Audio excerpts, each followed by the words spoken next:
नमस्कार मित्रों, मैं रंजीत कुमार वर्मा अपने YouTube channel study with Ranjeet में आपका स्वागत करता हूं। बच्चों, मैं आज आपको संस्कृत कक्षा 8 का चौथा चैप्टर जो कि देश रत्न डॉक्टर राजेंद्र प्रसाद नाम से संबोधित किया गया है। तो इसमें देखेंगे देश रत्न डॉक्टर राजेंद्र प्रसाद यानी देश रत्न डॉक्टर राजेंद्र प्रसाद, ये हमारा चौथा पाठ है। इसका अर्थ मैं आज आप लोगों को सविस्तार पूर्वक बताऊंगा। तो देखते हैं बच्चों, पाठ 4 का अर्थ बहुत ध्यान से पढ़ना है, ध्यान देना है। देखिए, अब एक एक लाइन का और एक एक शब्द का अर्थ मैं आप लोगों को बताता चलूँगा। देखिए, देश रत्न डॉक्टर राजेंद्र प्रसाद स्वतंत्र भारतस्य प्रथमः राष्ट्रपति आसीत्। तो देश रत्न यानी देश के रत्न स्वरूप डॉक्टर राजेंद्र प्रसाद स्वतंत्र भारतस्य यानी स्वतंत्र भारत के प्रथम माने पहले राष्ट्रपति यानी राष्ट्रपति आसीत माने थे। तो देश रत्न डॉक्टर राजेंद्र प्रसाद स्वतंत्र भारत के प्रथम राष्ट्रपति थे।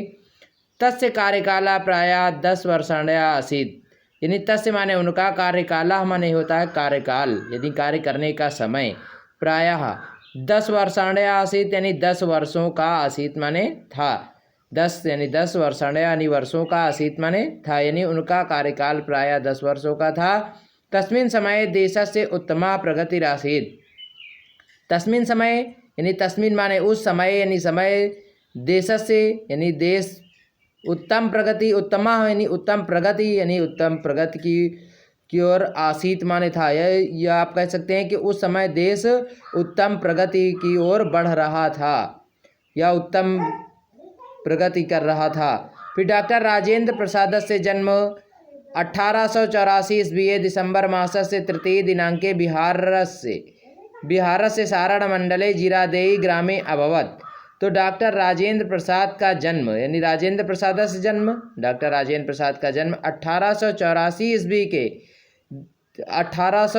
ईस्वी यानी 1884 ईस्वी में दिसंबर मास यानी दिसंबर महीने की तृतीय दिनांक यानी 3 दिसंबर जिसको कह सकते हो 3 तारीख को बिहार से सारण मंडल यानी बिहार जिले के सारण मंडल में जिरादेई नामक ग्राम में अभवत यानी बिहार जिले के सारण मंडल में जिरादेई नामक गांव में हुआ था। तो कह सकते हैं आपकी डॉक्टर राजेंद्र प्रसाद का जन्म 1884 ईस्वी में 1884 ईस्वी के दिसंबर महीने की 3 तारीख को बिहार मंडल के जिरादेई नामक गांव में हुआ था।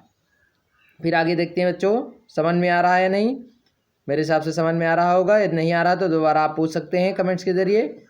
और यदि अभी तक किसी बच्चे ने हमारा चैनल सब्सक्राइब नहीं किया है तो ज़रूर से ज़रूर कर लीजिए और अपने मित्रों को भी शेयर करें। तो देखिए आगे देखिए, शिक्षाया प्रारंभ कालतः एव एषो अतीव मेधावी आसीत्। शिक्षाया प्रारंभ कालतः यानी शिक्षा के प्रारंभ के समय, कालता माने होता समय, एव माने ही, ऐसा यानी यह, एव माने ही, ऐसो माने यह, अतीव माने बहुत, मेधावी आसीत माने मेहनती थे। यानी शिक्षा के प्रारंभ में ही, यह प्रारंभ के समय में ही यह बहुत मेधावी थे या मेहनती थे। 19 ईस्वी एंट्रेंस परीक्षायाम ऐसा संपूर्ण कोलकाता विश्वविद्यालय प्रथमम स्थानम अलभत। तो यहाँ पर 1900 ईस्वी में एंट्रेंस परीक्षा में यह संपूर्ण कोलकाता विश्वविद्यालय में प्रथमम स्थानम अलभत यानी यह या इन्होंने कह सकते हो इनको प्रथम स्थान अलभत माने मिला था। तो आप कह सकते हैं कि 19 ईस्वी में एंट्रेंस परीक्षा में इनको संपूर्ण कोलकाता विश्वविद्यालय में प्रथम स्थान मिला था। सा MA/ML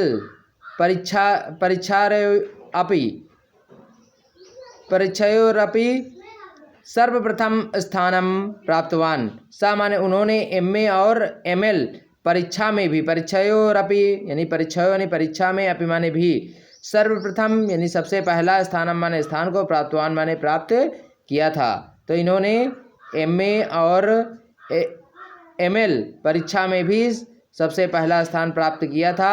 सर्वे तस्य योग्यतया विद्वतया च मुग्धा आसन। सर्वे माने सभी, तस्य माने इनकी, योग्यता और विद्वानता के मुग्ध थे, विद्वानता से मुग्ध थे। फिर शिक्षाम समाप्य सा अदौ कोलकातायाम तथा पटना नगरे उच्च न्यायालय अधिवक्ता आसीत्। तो शिक्षा को समाप्य माने पूरा करके, सह माने वा, अदो माने प्रारंभ में, कोलकातायाम यानी कोलकातायाम तथा पटना नगर यानी कोलकाता के पटना नगर के उच्चतम न्यायालय में अधिवक्ता माने होता है वकील, अभवत माने हुए, यानी शिक्षा को पूरा करके वह प्रारंभ में कोलकाता के पटना नगर के उच्चतम न्यायालय में वकील हुए। अधिवक्तेषु तस्य प्रतिष्ठा उत्तमा धनार्जनम अत्यधिकम नास्तम, यानी अधिवक्ताओं में तस्य प्रतिष्ठा यानी उनकी प्रतिष्ठा बहुत उत्तम थी और इन्हें धनार्जनम अधिकतम नास्ते, यानी इनका धनार्जन यानी धन कमाना, इनको अत्यधिक धन नहीं कमाते थे। तो आप कह सकते हैं कि